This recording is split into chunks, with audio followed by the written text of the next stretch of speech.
ایک بہت بڑا مسئلہ ہمارے سامنے آنے والے دنوں میں پیدا ہونے والا ہے کہ ہم عید کی نماز کیسے پڑھیں۔ ہمیشہ تو ہم عید کی نماز عیدگاہ میں پڑھتے تھے جو نبی صلی اللہ علیہ وسلم کی سنت ہے، اور ایک قسم کی اجتماعیت کا بھی اس میں اظہار ہوتا تھا۔ تمام مسلمان عیدگاہ میں جمع ہو کر کے مرد عورت تمام لوگ نماز پڑھتے تھے۔ اس بار لاک ڈاؤن ہے، ہم گھروں کے باہر نہیں نکل سکتے، اتنی بڑی تعداد میں کہیں اکٹھا نہیں ہو سکتے، تو ایسے حالات میں ہم عید کی نماز کہاں پڑھیں؟ کیا ہم عید کی نماز گھر پر پڑھ سکتے ہیں؟ کیا گھر پہ عید کی نماز پڑھنا ضروری ہے؟ اور اگر ہم عید کی نماز گھر پہ پڑھیں گے تو اس کا طریقہ کیا ہوگا؟ اور پھر کیا اس میں ہمیں خطبہ دینا ہوگا یا نہیں دینا ہوگا؟ انشاءاللہ ہم ان تمام سوالات کا آپ کو آج اس ویڈیو میں جواب دینے کی کوشش کریں گے۔ سب سے پہلا مسئلہ آپ یہ یاد رکھیں کہ عید کی نماز کا حکم کیا ہے۔ عید کی نماز یہ سنت ہے، فرض ہے یا کیا ہے؟ تو اس بارے میں صحیح بات یہ ہے کہ عید کی نماز یہ فرض ہے، مردوں کے لیے بھی عورتوں کے لیے بھی۔ نبی صلی اللہ علیہ وسلم نے ہمیشہ اس پر پابندی سے مواظبت فرمائی ہے۔ آپ ہمیشہ عید کی نماز پڑھتے تھے، اور آپ نے عید کی نماز کے لیے عورتوں کو خاص طور سے نکلنے کا اور لے جانے کا حکم بھی دیا ہے۔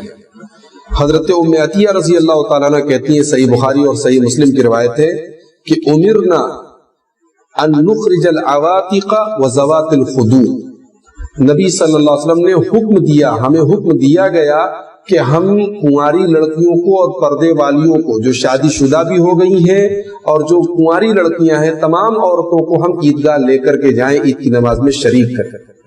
اور صحیح بخاری اور صحیح مسلم کی دوسری حدیث میں یہ الفاظ بھی موجود ہیں کہ نبی صلی اللہ علیہ وسلم سے پوچھا گیا کہ اگر کسی عورت کے پاس جلباب نہ ہو، چادر نہ ہو، تو آپ نے یہ نہیں فرمایا کہ وہ نہ جائے، آپ نے فرمایا لِتُلْبِسَهَا أُخْتُهَا مِنْ جِلْبَابِهَا، اس کی بہن اس کو اپنی جلباب اور چادر دے دے، لیکن وہ عورت عید کی نماز میں شریک ہو۔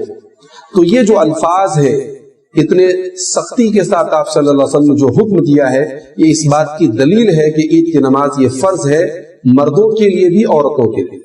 تو یہ پہلا مسئلہ معلوم ہوا کہ عید کی نماز فرض ہے۔ اب ہم عیدگاہ میں تو نہیں پڑھ سکتے اس بار، تو گھر میں ہم یہ نماز پڑھ سکتے ہیں کہ یا نہیں؟ تو یاد رکھیں کہ یہ عید کی نماز ہم گھر پر پڑھیں گے۔ امام بخاری رحمۃ اللہ علیہ کتاب الصلاۃ العیدین، انہوں نے صحیح بخاری میں جہاں عیدین کا چیپٹر قائم کیا ہے، وہاں انہوں نے ایک باب قائم کیا، باب اذا فاتہ العید یصلی رکعتین، اگر کسی شخص کی عید کی نماز چھوٹ جائے تو وہ 2 رکعت نماز پڑھے گا۔ وَكَذَلِكَ النِّسَاء، اور عورتوں کی بھی اگر نماز چھوٹ جائے عیدگاہ میں تو وہ 2 رکعت نماز پڑھیں گے۔ وَمَنْ كَانَ فِي الْبُيُوتِ وَالْقُرَىٰ، اور جو گھروں میں ہو یا جو گاؤں دیہات میں ہو وہ بھی عید کی نماز پڑھے گا۔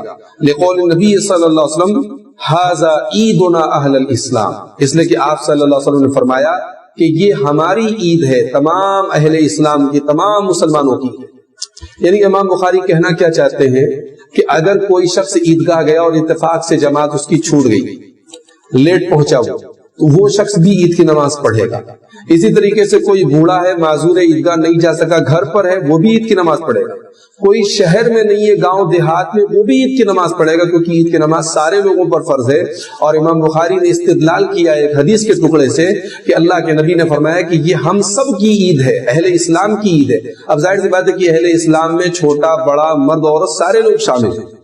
اس کے بعد امام بخاری کہتے ہیں کہ وَأَمَرَ أَنَسُ بْنُ مَالِكَ مَوْلَاهُمْ ابن ابی عتبہ، حضرت انس بن مالک رضی اللہ تعالیٰ عنہ نے اپنے غلام ابن ابی عتبہ کو حکم دیا بالزاویہ، زاویہ کے اندر، یہ زاویہ جو ہے یہ بصرہ سے 2 فرسخ کی دوری پر ایک گاؤں کا نام ہے۔ تو زاویہ میں حضرت انس بن مالک نے اپنے غلام کو حکم دیا، فَجَمَعَ أَهْلَهُ وَبَيْتَهُ، اور آپ نے اپنے گھر والوں کو اور اپنے بیویوں کو سب کو اکٹھا کیا، فَصَلَّاهُ بِصَلَاةِ أَهْلِ الْمِصْرِ، تو غلام نے نماز پڑھائی جیسے شہر والے نماز پڑھتے ہیں عید کی نماز، ویسی نماز پڑھائی۔ وہ تکبیرہم، اور جیسے وہ اپنی نماز میں زائد تکبیرات بولتے ہیں ویسے گاؤں میں حضرت انس کے غلام نے ان کو نماز پڑھا۔ اس سے کیا معلوم ہوا؟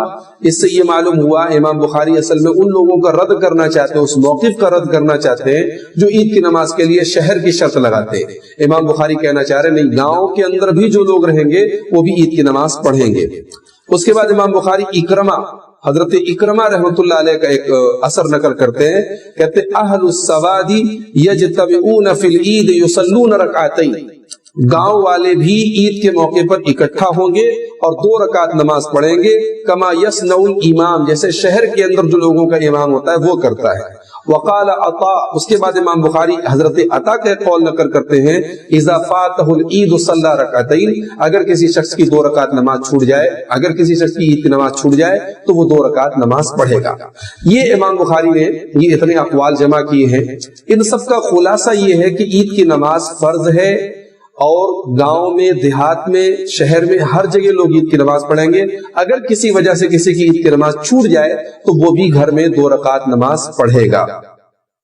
محترم ناظرین، ہمارے سامنے جو موجودہ حالات ہیں، یہ بات آپ یاد رکھیں کہ ایسے حالات ہمیں احادیث میں کہیں نہیں ملتے۔ یہ جتنے آثار نقل کیے گئے، اور حضرت انس کا جو اثر امام بخاری نے نقل کیا ہے، یہ تو امام بخاری نے تعلیقاً نقل کیا بغیر سند کے، لیکن یہی اثر مصنف ابن ابی شیبہ میں اور سنن کبری للبیہقی کے اندر یہ سند کے ساتھ متصلاً یہ اثر صحیح سند سے منقول ہے، تو اثر بالکل صحیح ہے۔ اور اس سے معلوم ہوا کہ حضرت انس رضی اللہ تعالیٰ عنہ جو گاؤں میں رہتے تھے تو وہاں انہوں نے اپنے گھر والوں کے ساتھ اپنے غلام کے پیچھے عید کی نماز پڑھی۔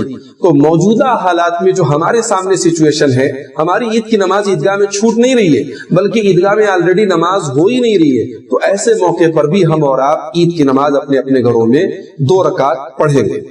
طریقہ کیا ہے؟ طریقہ وہی ہے جو عام طور سے عید کی نماز کا ہوتا ہے۔ ہم عید اور بقرعید کی نماز جیسے عیدین عیدگاہ کے اندر اپنے امام کے پیچھے پڑھتے ہیں، ویسے ہی ہم گھر میں پڑھیں گے۔ طریقہ کیا ہے کہ 2 رکعت نماز پڑھیں گے، اور پہلی رکعت میں تکبیر تحریمہ کے بعد 7 بار ہم زائد تکبیر، ایکسٹرا 7 بار تکبیر بولیں گے۔ اللہ اکبر کہہ کر کے ہم ہاتھ باندھیں گے، اور اس کے بعد ہم 7 بار تکبیرات زائد، اللہ اکبر اللہ اکبر اللہ اکبر، ہم 7 ٹائم اس کو بولیں گے، اور اس کے بعد سورہ فاتحہ، دعائے ثنا پڑھیں گے، سورہ فاتحہ پڑھیں گے، اور اس کے بعد آگے میں بتاؤں گا کہ سورہ اعلیٰ اور سورہ غاشیہ اللہ کے رسول صلی اللہ علیہ وسلم کی سنت ہے، وہ دونوں سورتیں ہم جو ہے پہلی رکعت میں دوسری رکعت میں پڑھیں گے۔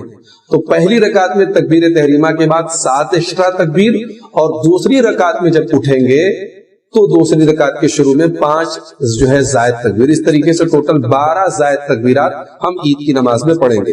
حضرت کثیر بن عبداللہ بن عمرو بن عوف اپنے باپ سے اور وہ اپنے دادا سے روایت کرتے ہیں، ان رسول اللہ صلی اللہ علیہ وسلم کبر فی العیدین 7 فی الاولی و 5 فی الاخرہ، کہ اللہ کے نبی صلی اللہ علیہ وسلم نے عیدین کے اندر، عیدین کی نماز میں یعنی عید اور بقرعید کی نماز میں پہلی رکعت میں 7 بار اور دوسری رکعت میں 5 بار آپ نے زائد تکبیرات کہی ہیں۔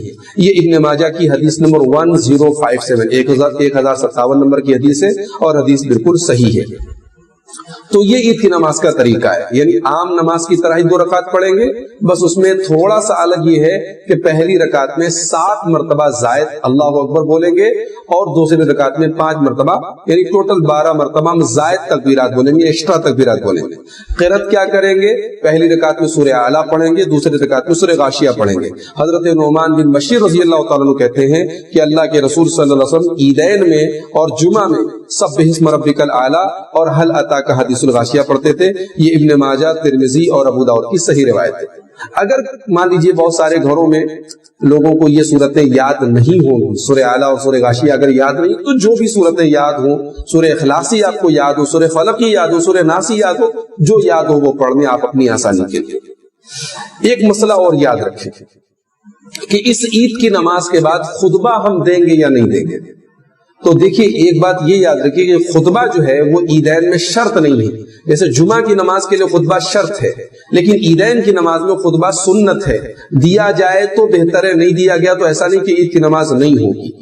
تو موجودہ حالات میں جن گھروں میں علماء ہیں یا جن گھروں میں ایسے لوگ ہیں جو 5-10 منٹ کھڑے ہو کر کے کچھ نصیحت کی بات، دین کی بات کر سکتے ہیں تو خطبہ دے دیں۔ اگر خطبہ نہیں بھی دیتے ہیں تو کوئی حرج کی بات نہیں ہے۔ جن گھروں میں خطبہ دینے کے لائق لوگ نہ ہو وہ پریشان نہ ہو، ادھر ادھر سے لوگوں کو بلانے کی کوشش نہ کریں، پریشان نہ ہو، تکلف نہ کریں۔ اور یہ بھی یاد رکھیں کہ جن روایتوں میں عید کی نماز چھوٹنے پر 2 رکعت نماز کا ذکر ہے اس میں خطبہ کا ذکر نہیں ملتا، اس لیے بہت سارے علماء یہ بھی کہتے ہیں کہ خطبہ نہ دیا جائے، لیکن بہرحال جیسے خطبے کا ذکر نہیں ملتا ویسے یہ بھی ذکر نہیں ملتا کہ خطبہ نہیں دیا گیا، اس لیے بہرحال جائز ہے اگر کسی گھر میں خطبہ دینے کے لائق لوگ ہیں یا علماء موجود ہیں خطبہ دے لے، لیکن اگر خطبہ نہیں دیا گیا تو کوئی حرج کی بات نہیں۔ باقی جو عید کے دن کی سنتیں ہیں، غسل کرنا، اچھے کپڑے پہننا، ان تمام سنتوں پر عمل کریں اور تکبیر کے کلمات سے اپنی زبانوں کو تر رکھیں۔ اللہ تعالیٰ سورہ بقرہ کی آیت نمبر 185 میں کہتا ہے وَلِتُكْمِلُوا الْعِدَّةَ وَلِتُكَبِّرُوا اللَّهَ عَلَى مَا هَدَاكُمْ وَلَعَلَّكُمْ تَشْكُرُونَ، جب تم یہ گنتی پوری کر لو تو اللہ کی تکبیر بیان کرو، اللہ کی بڑائی بیان کرو جو نعمت اس نے تم کو دی ہے اور تاکہ تم اس کا شکر ادا کرو۔ لہٰذا اللہ اکبر لا الہ الا اللہ واللہ اکبر وللہ الحمد، یہ جو تکبیر کے کلمات ہیں ان کو ہم گھر میں بھی عید کی نماز کے پہلے ہم اس کو پڑھتے رہیں گے، دہراتے رہیں گے۔ تو یہ عید کی نماز کے تعلق سے لاک ڈاؤن کے اندر یہ چند باتیں تھی۔ آئیے ہم اللہ سے دعا کریں اللہ تعالیٰ ہمیں سنت کے مطابق عید کی نماز کو اپنے گھروں میں سکون اور شانتی کے ساتھ ادا کرنے کی توفیق عطا فرمائے۔ ساتھ میں آپ سب سے یہ گزارش کروں گا کہ اللہ کے واسطے لاک ڈاؤن اگر یہ جاری رہے گا تو آپ اس کی پابندی کیجئے گا، قطعاً آپ اس کی مخالفت مت کیجیے اور کہیں بڑی جماعت بنا کر کے اکٹھا ہونے کی کوشش مت کیجیے۔ بیماری سے بچنے کا بھی یہی تقاضا ہے اور ہماری مصلحت اور ہماری بھلائی بھی اسی میں ہے۔ ملک کا جو فرقہ پرست میڈیا ہے وہ ہمارے اوپر نشانہ بنانے کے لیے تیار ہے، ہماری ایک غلطی سے وہ چنگاری کو آگ بنا سکتا ہے، اس لیے ہمیں بہت ہوشیار اور محتاط رہنے کی ضرورت ہے اور خود اپنے آپ کو ہلاکت میں، اپنے آپ کو اور اپنی قوم میں ڈالنے سے ہمیں اور آپ کو بچنا چاہیے۔ اللہ تعالی ہم سب کو اس کی توفیق عطا فرمائے، آمین۔ وآخر دعوانا ان الحمد للہ رب العالمین۔